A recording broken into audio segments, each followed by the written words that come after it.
Chapter 1. Southampton, April 9th, 1912.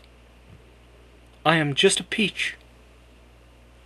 Mildred Fleet, née McCarthy, had been gazing at herself in the mirror for upward of 20 minutes, and this was now a firm conclusion. At 5 feet 2 inches, with bright red hair, an unrelenting hourglass figure, and as the boys back home would say, "Those saucy green eyes, I am gonna die," no one could challenge this assessment. "Oh, you beautiful doll." Millie skipped a bit in front of the mirror, cocking her head wistfully, just so. "Freddie, my boy, watch out. You will not be able to stay away from me for very long at all." Millie liked to say "at all." She'd heard it in the theater, and like everything else she thought particularly fine, had never let go of it. Millie was completely in love. She and Freddie had met at the Whitway Cotillion in Belfast last year, and it would be hard to say who fell for whom the hardest. Or for that matter, who was the first to propose marriage. As it appeared to all observers, there was no way to avoid this particular match going hell-bent to blissful fruition. Some of Freddie's less refined chums had actively, and on occasion too loudly, worried who would be out of their corset or union suit first. Millie was the clear favorite every time. The red-haired woman just pulsed erotic seductiveness. Unfortunately for men at large, it was all directed at Freddie. "When she fixes you with those enchanting eyes, you're already halfway to hell and gone." This had been the observation of Tim Fagan, a devoted and defeated suitor.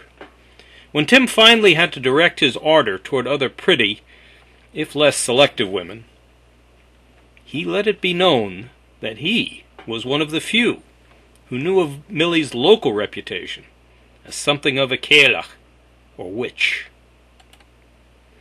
This was the result of a cauldron of stories grown from what was, in fact, a single childhood experience. Millie and her brother had been seen talking to animals.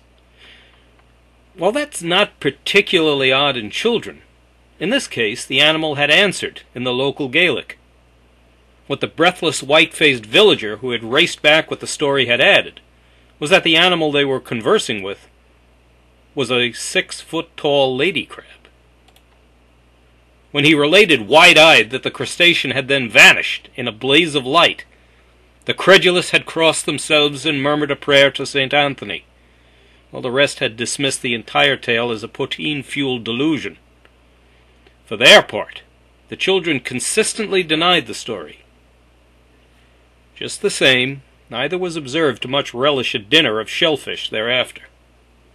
The implications endured, and added just the right frisson of mystery to Millie's otherwise full palette of enticing gifts.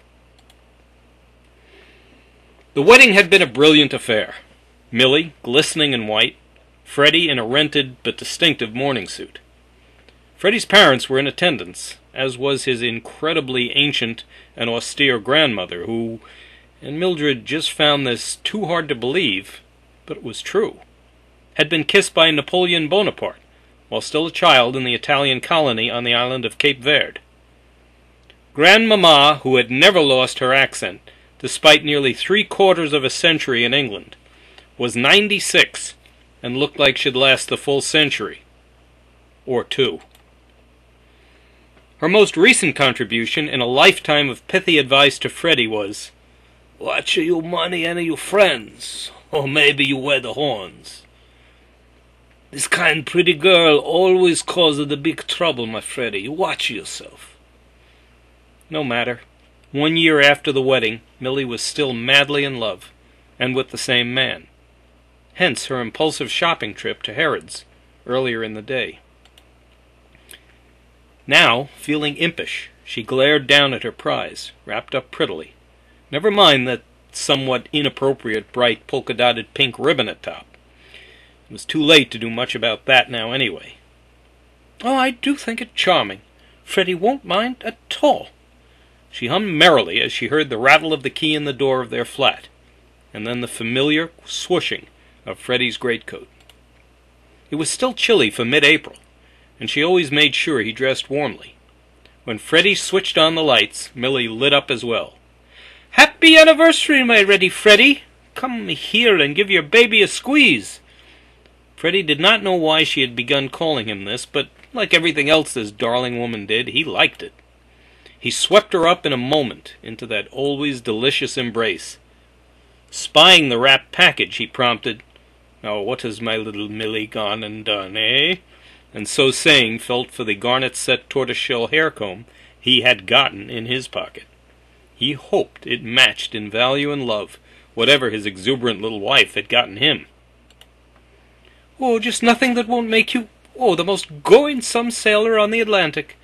Just a little something to help on those cold, cold nights on watch. And mind you, it's not for looking over at the girlies." Intrigued, Freddie pulled fitfully at the ridiculous ribbon, not wanting to spoil its prettiness. But after 30 seconds of getting nowhere, Millie snatched the package away and almost instantly shredded the wrapping and ribbon in one motion. All Freddie could see of the box was the legend, "Herod's Mercantile," and nothing else. As he reached over and began to work the metal clips on the side, Millie suddenly pulled the box away again. Apparently a new passion had seized her, and she'd made a decision. "No, don't open it, since really I don't know what it is you think about when you're at sea. I've decided that as our anniversary does not properly start until tomorrow, we'll not open our presents now, but rather tomorrow, after you're gone and away. Then I want you to think of your little Millie and nothing else, In fact, Millie had had a particularly intense dream last night, suffused with whisperings and enticements from her youth, and she had woken this morning knowing exactly what Freddie needed, and when he should first see it. Ready Freddie put the box down on the table and began to seriously kiss his delicious little wife, who squirmed delightfully as he did so. Fine. He'd open the box tomorrow. Tomorrow would be just fine.